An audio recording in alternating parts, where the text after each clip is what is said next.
contexto e depois os irmãos, se quiserem, podem deixar suas Bíblias abertas em 2 Samuel, capítulo 23. Diz-nos assim a palavra do Senhor: E Davi partiu dali e se refugiou na caverna de Adulão. Quando seus irmãos e toda a casa de seu pai foram informados disso, desceram ali para se encontrarem com ele. Todos os que se achavam em dificuldades, todos os endividados, todos descontentes, formando um bando ao seu redor, e proclamaram seu chefe. Havia cerca de 400 homens que acompanhavam a Davi. Senhor, desde já acredito a Ti toda a honra e toda a glória, e que a Tua palavra, Senhor, venha falar conosco mais uma vez, que assim como as chuvas caem do céu e não tornam para lá, que assim seja o nosso coração, Senhor, frutífero para receber da Tua palavra. Amém? Amém. Nós podemos se assentar. E esse texto eu sei que é conhecido dos irmãos, e eu só gostaria de pincelar aqui algumas coisas, como já disse, a respeito do contexto, que nós vivemos em um processo constante, né, de entre nós, a nossa transformação para sermos aquilo que Deus predestinou para que nós venhamos ser. Muitas das vezes não acreditamos porque não conhecemos e não sabemos os planos dele, e temos que passar por esse processo para aprendermos aquilo que ele tem para nós desde antes da eternidade, mas ele já predestinou-nos para servi-lo em espírito e em verdade. Deus não predestina para a salvação, mas para o seu ministério, sim. Um exemplo, simplesmente só para falar, nós sabemos da história de Jeremias. Jeremias, Deus o separou desde antes de nascer para ser profeta. Deus não disse que ele seria salvo. Não, você vai ser profeta. Ele tem a opção de ser salvo ou não. Deus nos separou, nos predestinou para sermos servos e filhos dele. Agora, se você vai ser salvo, depende de você. O interesse é seu, a vontade é dele. Mas a Bíblia diz que do Senhor é o desejo e o realizar. Deus está mais interessado em você ser abençoado do que você mesmo. Nós passamos por este processo. Davi, quando foi ungido a rei, ele tinha por volta de antes de 20 anos. Passado 12 anos novamente, depois ele se assenta no trono de Saul. Mas Hebrom ainda não tinha reconhecido ele como rei. Depois de mais 7 anos, ele se torna rei. Então, depois de 17 anos, que ele recebeu uma profecia do profeta que foi na casa dele, que ungiu ele na frente dos irmãos dele, depois de 17 ou 20 anos, ele se assenta no trono e aquela promessa foi cumprida. Eu não sei quanto tempo você recebeu uma profecia do Senhor. Eu não sei quanto tempo se passou, eu não sei quais as lutas que você passou, eu não sei quais são as dificuldades que você tem enfrentado, não sei quais gigantes, estou parafraseando conforme a vida de Davi. Não sei quais são as suas lutas, mas de uma coisa eu sei, que aquele que prometeu é fiel para cumprir. É como ele disse aqui na caverna de Adulão. Se você estudar um pouco a história, você vai ver que é aqui que ele escreveu o Salmo 121, onde ele diz: elevo os meus olhos para o monte e digo, de onde virá o meu socorro? O meu socorro vem do Senhor, que fez os céus e a terra. Então ele estava nessa situação quando ele fez esses salmos. E muitas vezes nós olhamos para nós e dizemos que nós não somos dignos para tal. Mas se você for analisar, irmão, a Bíblia foi escrita por pessoas que não eram dignas. Me mostra um que era digno na Bíblia. Se bem que nos Heróis da Fé a Bíblia fala que aqueles heróis da fé lá de Hebreus no capítulo 11, lá no final ele diz que eles andaram por essa terra onde a terra não era digna deles. Mas foram homens que fizeram coisas erradas. Por que não falar de Moisés, um assassino, escreveu 5 livros da Bíblia?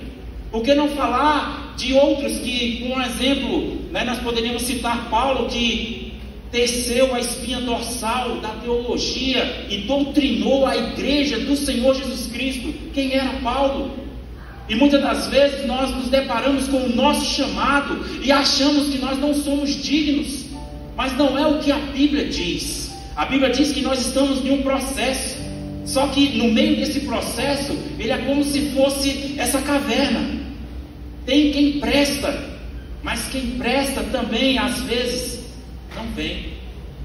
Tem também aquele que pode, mas aquele que pode também às vezes não quer.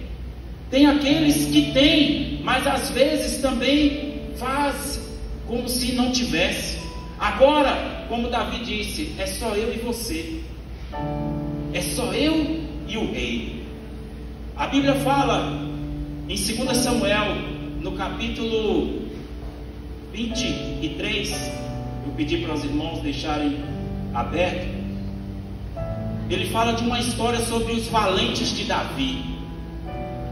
E é sobre isso que eu gostaria de falar com vocês hoje. A partir do versículo 8 ele fala: pois estes são os nomes dos principais guerreiros de Davi. Jezebe, o Traquemonita, ele foi líder conhecido no grupo dos 3, e armado apenas com sua lança, enfrentou 800 inimigos e os matou em uma só batalha. Um homem só, com uma lança, matou 800 pessoas.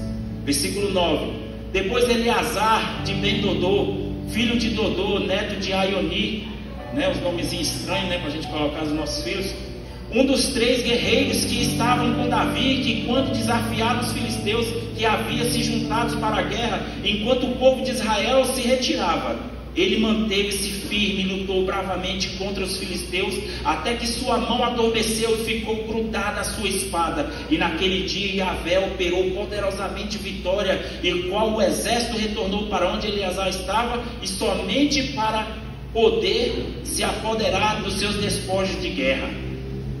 Um homem só colocou um pelotão de exército para fugir, aonde no calor da batalha a Bíblia diz que a sua espada se apegou à sua mão. Imagine a unção desse irmão naquele momento. Aleluia. Como ele estava. E continuando no versículo 11: e dele também Samar, filho de Agé e Arar, os filisteus que se reuniram-se em Leí, aonde estava um terreno onde todos plantavam suas lentilhas, e as tropas israelenses fugiam dos filisteus. Contudo, Samar ficou no meio daquela plantação e defendeu e desmascarou os filisteus, massacrando-os, conforme Yahvé lhe concedeu uma grande vitória. Por que eu citei esses 3 homens valentes aqui? De onde vieram esses homens? Eles nasceram com grandes propósitos? Sim. Mas aonde eles foram achados? Em uma caverna. Não diferente de nós. Eu sei que vocês conhecem essa tipologia, eu vou simplesmente falar por falar. Essa caverna simboliza o mundo.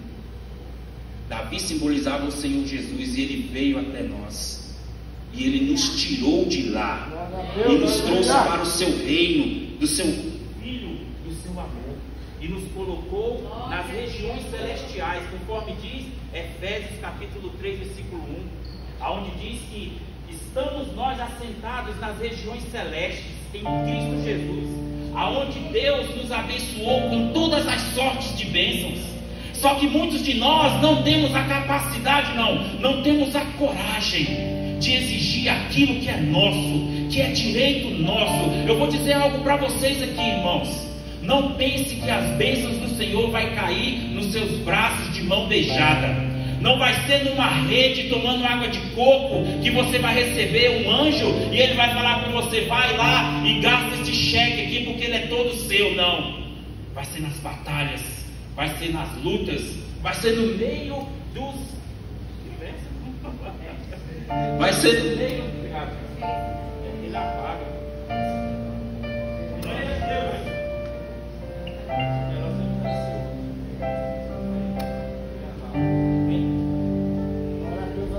Vai ser. Tá ligado? Bem, vai ser no meio das dificuldades, sim, que nós vamos receber as nossas maiores bênçãos. Nós muitas das vezes iremos precisar passar por momentos como esses homens, para sermos lembrados como homens e mulheres de Deus. Por quê? Lembra de Ananias, Misaías e Azarias? Sadraque, Mesaque e Abednego? Eles, depois que eles saíram da fornalha de fogo, aquela fornalha não foi dissipada, ela não foi aniquilada, ela não foi destruída, não. Quando Daniel saiu também lá da cova dos leões, aquela cova não foi entulhada, também não. Mas todos que passavam diante daquela fornalha e todos que passavam diante daquela caverna olhavam e falavam: lá o Deus de Daniel tirou ele de lá. Naquela fornalha ardente de fogo, o Deus de Ananias, Misaías e Azarias os tirou de lá. Sabe por que muitas vezes passamos por lutas e provas? Não é porque Deus está nos castigando, não, irmão. Não olhe assim, coloque seus óculos da fé. É porque Deus está te provando, Deus está te forjando, Deus está te preparando para você receber aquilo que você não sabe o que é. Mas deixa eu te falar, é muito maior do que o que você possa pedir, pensar ou imaginar. Lembra de José? José não poderia receber aquilo que era dele lá na casa dos irmãos dele. José não poderia receber tudo aquilo que Deus tinha para ele na vida que José tinha. Então Deus precisou levar ele para ser moído. Deus precisou levar ele para ser muitas vezes processado, lapidado como Elias. E muitas das vezes nós reclamamos dos nossos processos e dizemos para Deus: Senhor, tem misericórdia, Senhor, tem misericórdia. Lembra dos discípulos, quando a Bíblia diz que eles passavam do outro lado da margem? A Bíblia fala que Jesus obrigou os discípulos para ir do outro lado. E Jesus lá de cima do monte, na madrugada, vendo o mar se agitando, Jesus desce e vem andando por sobre as águas. Os discípulos olham para ele e pensam que era um fantasma. Jesus estava se aproximando deles e eles imaginando, nós estamos falando dos discípulos do Senhor Jesus. E eles o viram como um fantasma. E a Bíblia fala que Jesus apaziguou aquela tempestade. Se aquilo ali fosse de Deus, irmão, Jesus não iria contra Deus, mas ele mandou o mar se aquietar, ele mandou a tempestade se acalmar. E assim é na sua vida e na minha vida. Muitas das vezes nós temos que nos levantar contra os problemas que têm nos afligido, porque nem sempre eles são de Deus. Aquilo que aconteceu com Jó não era a vontade de Deus, mas Jó permaneceu fiel. Você pode também, mas você também pode se levantar e dizer: daqui eu não vou ceder. Senhor, o Senhor me colocou aqui e eu creio que o Senhor tem grandes promessas através de mim neste lugar. E eu fui plantado não em qualquer lugar, mas em um lugar onde a videira vai florescer, aonde os figos darão ramos, aonde no meio do deserto irá nascer nascentes, aonde em terra seca irá ter rios. E eu creio não em mim, não na minha capacidade, mas na tua palavra. E eu espero por ela, e todos os dias eu anejo para ver a tua promessa. E é ela que não me faz desistir, é ela que me faz voltar novamente para a igreja. Por que você acha que você vem para a igreja? É porque você é bom? Porque você acha que você é crente? A Bíblia fala em Filipenses, já falei, 2,7, não fala a memória, que do Senhor é o desejo realizar. Você sabe que o dia que Jesus tocar na sua vida, tudo que você tem passado, você sabe que Ele irá dissipar. Que todos os seus sonhos serão realizados, como aquela mulher no fluxo de sangue. E só basta apenas que Ele toque em mim. Ou melhor, que eu toque nele. Não precisa nem isso. Só Jesus olhar para mim, eu acredito que Ele irá solucionar todos os meus problemas. E é isso que nos faz vir dias após dias na casa do Senhor, sabendo que Ele está aqui e que Ele atende muitos dos nossos irmãos, mas Ele não perdeu o olhar, porque nós cremos no nosso coração que Ele está trabalhando, pois a Bíblia diz que Deus trabalha em favor daqueles que nele se esperam. Quantos têm esperado no Senhor? Quantos não, muitas vezes com choro, com dificuldade, às vezes de madrugada, com os joelhos no chão, clamando a Deus, porque sabe que desse mundo ele não consegue solução, e ele busca em Deus. E ele fala: Senhor, até quando o Senhor irá permitir que essas coisas aconteçam? Mas nós, irmãos, que somos cristãos, não estou falando para israelenses, estou falando para a igreja. Aleluia, glória a Deus. Como os israelitas, no dia que eles pisaram na terra prometida, a Bíblia diz que a primeira coisa que aconteceu, glória a Deus, o maná cessou. Aleluia. e eles tiveram que conquistar as suas bênçãos. Aleluia. Aquelas promessas que eram dele, prosperidade, saúde, vida abundante, família, tudo aquilo que eles eram promessa, eles tiveram que lutar, tirar os inimigos que estavam lá no lugar que era deles. E quantas vezes nós nos acovardamos, não lutamos por aquilo que é nosso. Os filhos das trevas têm tripudiado muitas vezes sobre os filhos da luz. E a Bíblia diz, Jesus falou que os filhos das trevas são às vezes mais inteligentes. Mas nós temos que aprender que nós temos um espírito de sabedoria, de excelência, de conhecimento, e Ele está sobre nós, e Ele quer agir através de nós. Mas, irmão Jovelino, como é que eu vou fazer isso acontecer? Pare de olhar para os seus problemas, pare de olhar para as circunstâncias e comece a olhar para cima. Que é um conselho para você ou para alguém que você já ouviu dizer: eu estou no fundo do poço. Diga para ele: você está no fundo do poço, você quer sair daí? E se ele disser que quer, fale para ele: então pare de cavar. Comece a olhar para cima, porque enquanto você estiver cavando, você não vai ver solução. Mas quando você olhar para o meu autor, o nosso consumador da nossa salvação, você vai ver as portas se abrindo, você vai ver os montes se aplanando, você vai ver muralhas sendo quebradas, você vai ver tempestades sendo apaziguadas, você irá andar sobre as águas se preciso for, porque Deus, irmão, não há, eu acredito isso piamente no meu coração, que não haverá nenhum de nós que irá chegar diante de Deus um dia na eternidade, irá dizer para Ele: Senhor, eu confio em Ti, e o Senhor me deixou na mão. Meu Deus, aleluia. Eu me recordo de João, na cruz, a Bíblia fala que ele olhou para Maria, e olhou para João, e eles, naquela comoção, Jesus falou: eis aí a tua mãe, eis aí o teu filho, enfim. Dos discípulos, somente João não o abandonou. E sabe o que eu acho tremendo? Porque em Mateus 28, Jesus diz que estarei convosco todos os dias até a consumação dos séculos. Aleluia. E é interessante porque João já tinha sido levado para a ilha de Patmos, já tinha sido sentenciado à morte, foi lançado no caldeirão de fogo de óleo quente. E por ele não poder ser lançado novamente, porque a pessoa só pode ter uma morte, né? Então ele não poderia ser sentenciado à morte 2 vezes. Então quando o imperador olhou e falou: lança ele, joga ele lá na ilha de Patmos, prende ele lá, não vai deixar viver também não, vai ficar preso lá. E João, imagino orando pelas madrugadas, enfim, de noite, não sei como estava seu corpo, mas de uma coisa eu sei.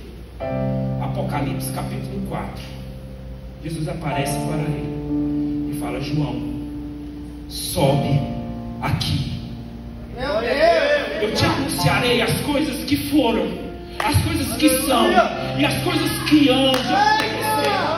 Sabe, irmão, não abandone Jesus, não deixe Jesus. Não importa a situação que você está vivendo hoje, olhe para o autor e consumador da sua fé. E quando você passar por tudo isso, irá chegar uma hora que Ele irá dizer para você: e aí, você gostaria?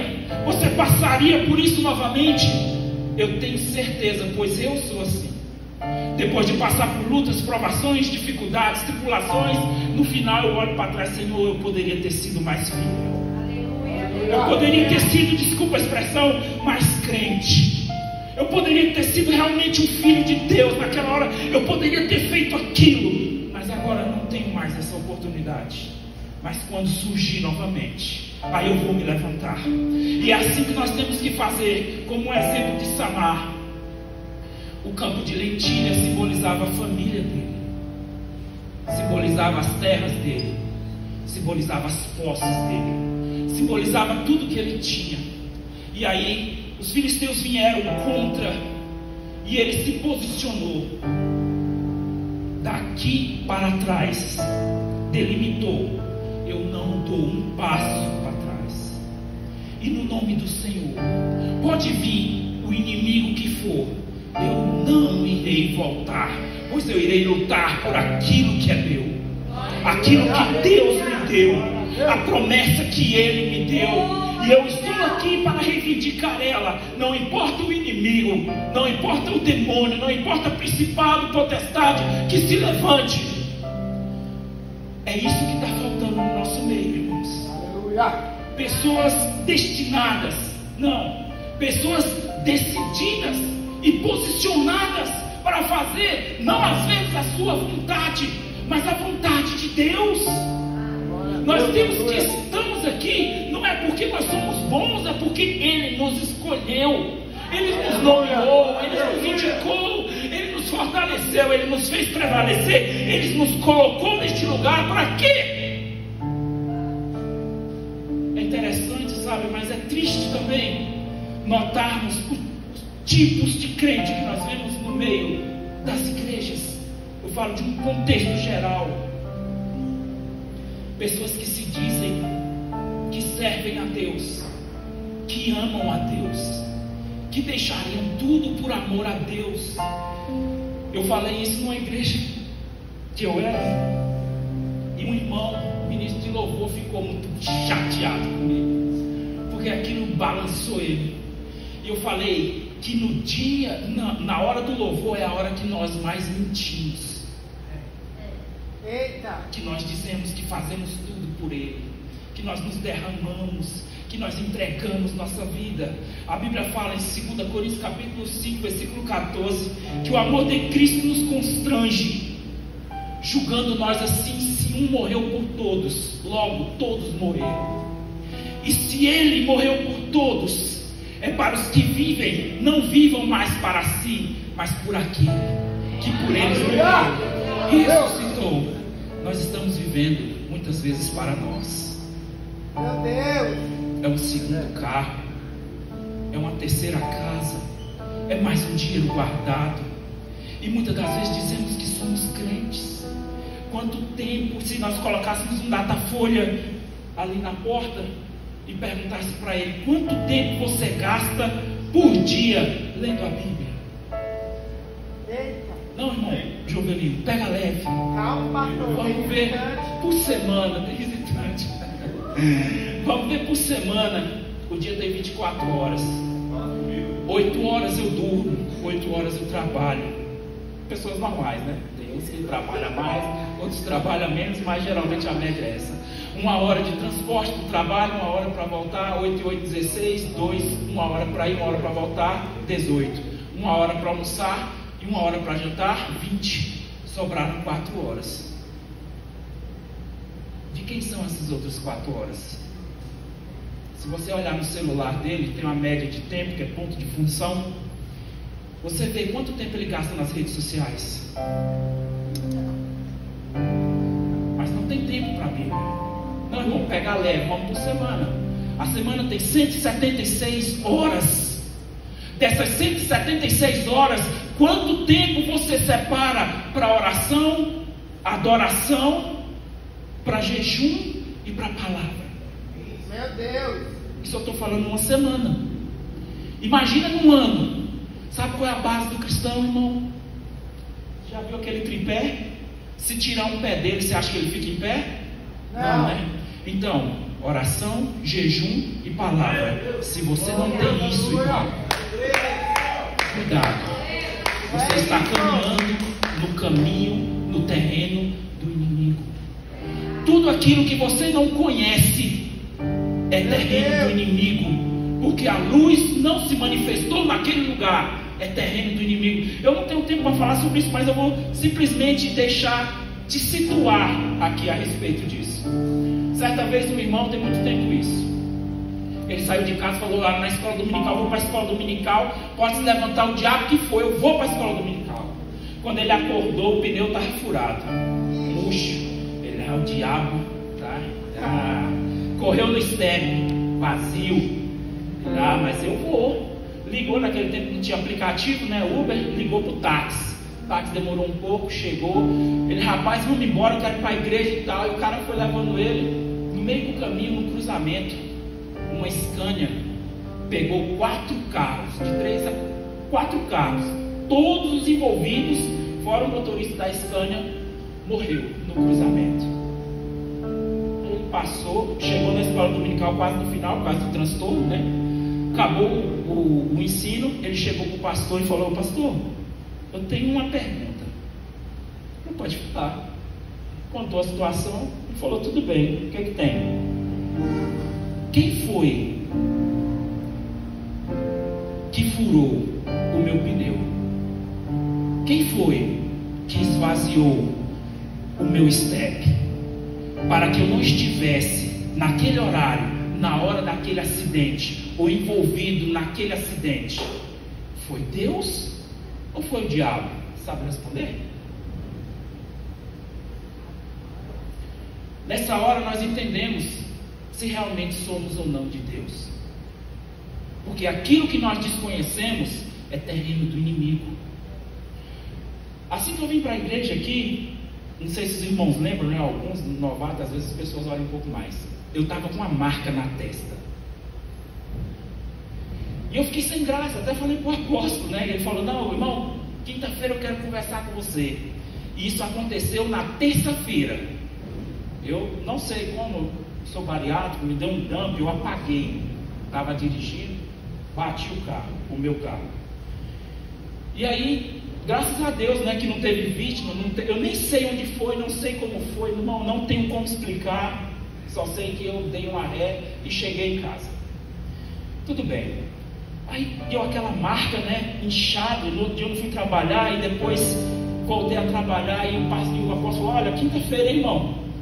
Eu falei: Senhor, eu vou lá na igreja com essa marca na testa.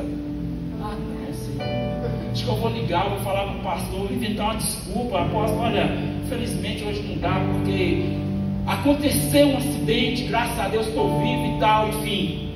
Aí eu vim. E eu lembro como hoje nós estávamos lá no gabinete, ele falando: ah, mas tudo bem, eu nem notei. Eu falei: olha, sabe por que eu vim, apóstolo? Porque eu me recordo dos apóstolos. E certa vez o apóstolo Paulo disse assim: ninguém me inquiete, ninguém me segure, pois trago comigo as marcas de Cristo. Eu e você, irmão, nós temos marcas. E muitas das vezes nós temos vergonha, porque às vezes ela está latente, ela está sangrando, ela está à vista. Mas eu não tenho de que me envergonhar por aquilo que Deus está fazendo em mim. A minha vida, tudo aquilo que acontece comigo, não é por causa do diabo, não.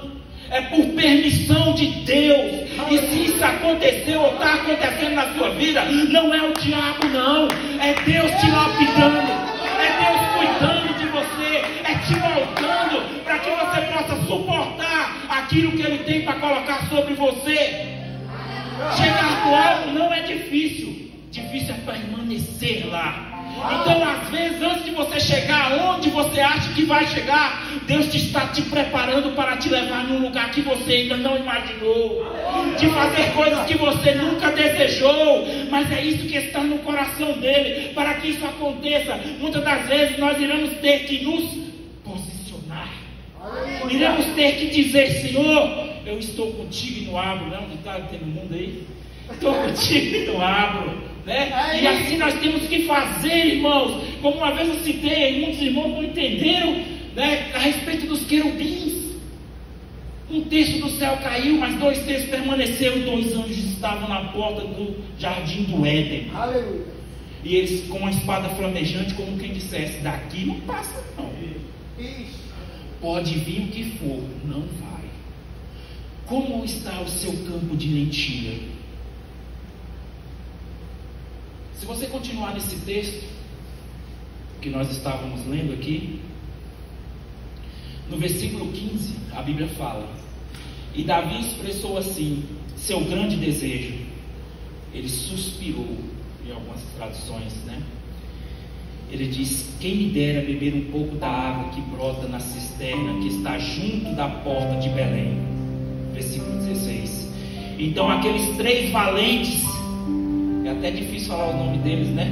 Aqueles 3 valentes romperam pelo acampamento dos filisteus e tiraram a água do poço que fica próximo da porta da cidade de Belém e levaram até Davi. E quando ele preferiu não bebê-la, mas derramou como libação diante de Yahvé e declarou: que o Senhor me livre de beber de tal água. Seria como se beber do sangue dos meus amigos que arriscaram sua própria vida para trazê-la a mim. E por esse motivo Davi recusou beber daquela água. E foram esses, portanto, os feitos dos 3 guerreiros, conhecidos como os 3 valentes de Davi. Sabe o que acontece, irmão?